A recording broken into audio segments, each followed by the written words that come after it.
Pemirsa, warga Desa Grabagan, Kecamatan Grabagan, Kabupaten Tuban, Jawa Timur dihebohkan dengan penemuan benda kuno menyerupai alat penumbuk padi yang diperkirakan berusia ratusan tahun.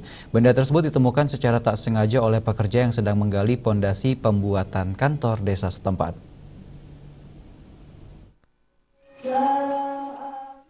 Proyek pembuatan kantor desa Grabagan, Kecamatan Grabagan, Kabupaten Tuban mendadak terhenti. Puluhan warga heboh mendatangi lokasi ini setelah sebelumnya pekerja proyek secara tak sengaja menemukan benda kuno yang diduga berusia ratusan tahun. Kejadian bermula saat pekerja proyek melakukan penggalian pondasi untuk pembangunan kantor desa setempat. Namun setelah kedalaman 2,5 meter, penggalian terganjal oleh benda keras. Setelah digali lebih dalam, diketahui benda tersebut merupakan benda kuno. Dibantu warga sekitar, para pekerja kemudian berinisiatif melakukan pengangkatan benda tersebut. Setelah melakukan penggalian selama 2 malam, warga kemudian mengangkat sebatang kayu mirip dengan benda purbakala tersebut. Bongkahan kayu ini merupakan benda kuno yang biasa dipergunakan masyarakat Jawa kuno.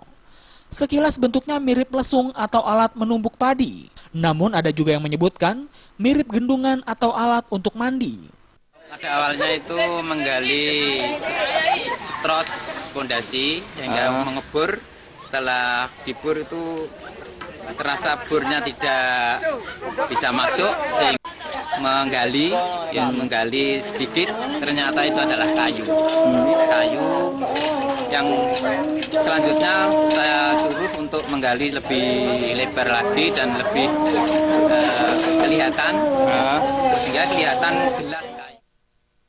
Setelah dilakukan pengangkatan, ternyata masih ada satu benda serupa di dalam galian. Warga berencana mengangkatnya kembali pada esok hari.